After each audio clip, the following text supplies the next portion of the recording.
Hey YouTube, welcome to this yellow Wargreymon deck profile. I finally got around to building it, and we went undefeated at locals because of it. We went 4-0, we beat purple, green OTK, mirror match, and blue something. We went undefeated, only lost one game the whole day to that blue deck of all things, and it was honestly okay. I'm going to show you guys my deck profile. I'm going to let you know what changes I would make going forward. I know some of you are participating in the July Evolution Cups tournaments. I am not because I missed the boat. But if you guys want to take anything from this, that's what this deck profile is for. Don't forget to like, comment, subscribe, turn that notification bell on to smash potatoes. That way you know when all these amazing Digimon videos come out. Also, don't forget that I'm trying to get to 10,000 subs on YouTube. So if you don't mind, just hit the subscribe button. Really, that'd be great. Thanks. Always start with the babies. I'm doing 4 Upamon and I'm doing 1 Koromon. Upamon, because you're very often under 3 security or at 3 security, so when you attack, you draw a card once per turn. Koromon attacking once per turn. If you have 3 of your security cards, it gives something minus 1,000. If I was playing in the July Evolution Cup, I would consider swapping the ratios. The reason I say that is because yellow is probably going to be the most represented deck at that tournament, at these tournaments, and Koromon is much better against the mirror match than Upamon is, just for the sake of deleting things with magic numbers. So I would probably swap the baby ratio around if I was playing at the bigger tournament, but for locals, this was fine. This was good. On to the level 3s, 4 Pulsemon. We finally got our 4th Pulsemon, so I played this deck because of that. I wouldn't want to play without 4, especially when you can play it for free with things like Angelmon. Absolutely insane. You either on play draw a card, or gain a memory, or both if you're at 3 security. This card is insane. Next we're playing 4 Bushialgamon, because again, with Angelmon, it's free, and you get multiple turns, multiple attempts to just rush in for an extra damage you wouldn't unnecessarily. I like to save these in my hand at all times. I don't like using them unless I absolutely have to. Like if I'm starting the game, it's the only level 3, I'll evolve it obviously. But for the most part, I try to save these in my hand, and I'll try to go for a kill shot later on. Next we're doing 4 Salamon. You like to burn your security a lot thanks to Wargreymon and Blinding Ray. So this just helps you heal a little bit. We're playing 4 because we want to see it. We're playing 2 Lopmon because it lets you on play, you know, look at your security, add a card, or draw the top card if you want to, and then draw from your deck. It's something that has an on play that's potentially free thanks to the Angelmon Inheritable. So yeah, we're playing 2 of that because of it. And we're playing 1 Lucemon because it's like the worst level 3 in this deck, if you want my opinion. You can't evolve onto it, like at the breeding area. You have to play it. Now, I was playing it for free with Angelmon during the day, and it was great. But I never hard played it at all, not once, didn't even consider that. I would still play the 1 because it does come up, but I wouldn't play more than that. Anyway, that's 15, and we'll move on to level 4s. For level 4s, really simple. 4 Turimon because it costs 1 to evolve. 4 the blocker that costs 1 to evolve, and 3 Unimon because they're blockers, but they cost 2 to evolve. We're playing 1 less. If you don't have 3 Pulsemon, like for the longest time I built this deck, I only had the 3 Pulsemon, and I was playing a 4th Unimon and 3 Pulsemons, but I took out a Unimon when I got the 4th Pulsemon. So just food for thought there. If it's a little bit outside your budget, you know, 4 Unimon isn't that bad, especially when Blue Imperial is in the meta like it is right now.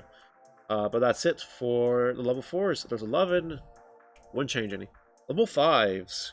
We're playing 4 Angelmon, the best level 5 in this deck by far. When Digivolving, giving something minus security to attack 2 is cool, but it's inheritable is where it's at. When attacking, if you have 3 or fewer security cards, play yellow level 3 for free. And it's not once per turn, so if you have a Wargreymon and you attack twice with it, you can do it twice. Yep, that card's nuts. We're playing 2 Wargreymon. You can Digiburst 2 to give something minus 4,000, and it has a plus 1,000 inheritable when you're at 3 or fewer security.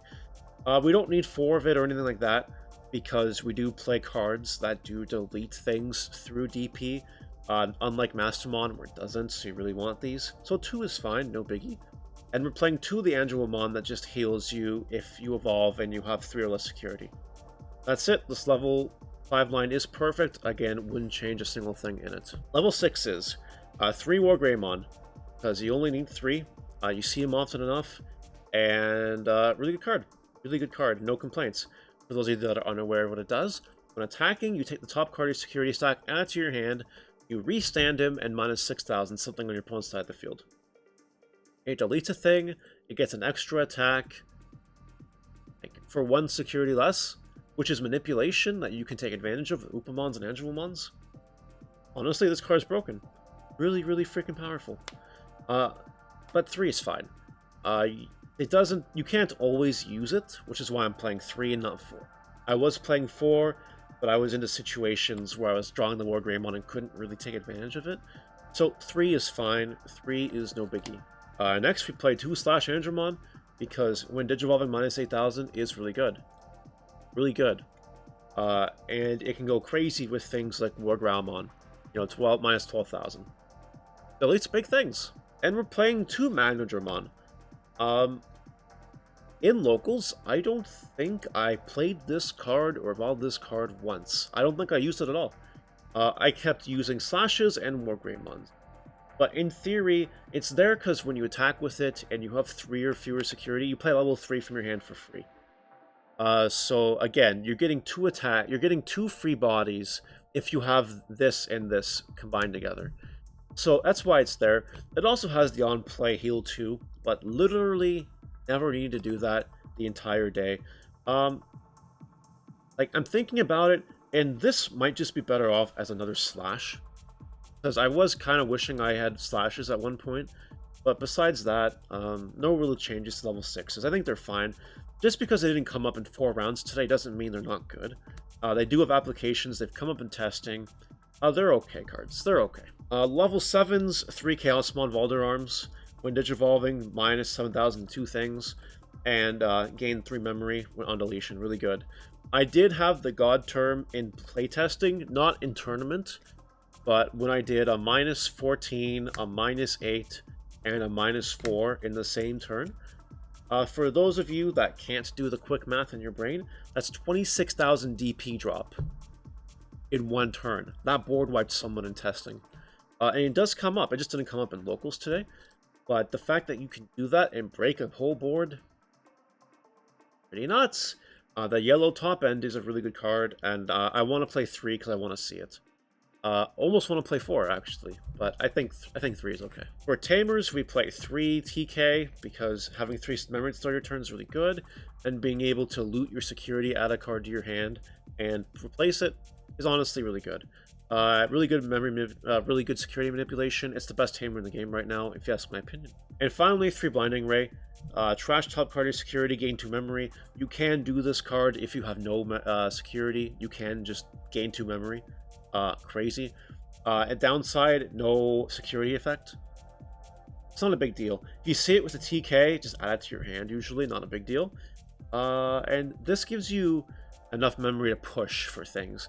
You know, if you have a TK on field and you have Blinding Ray in hand, you have 5 memory, and then you can just play a Bushy and swing with it right away. So Blinding Ray, I save these cards for one of 2 instances. Either the very last turn when I win, or I do this so that I can get to 3 security through a Wargreymon and take advantage of things like Upamon and Angelmon. Those are the only 2 times I'll actually Blinding Ray. You gotta save them for when they're important. That's why you'll see me hang on to these in stream or whatever.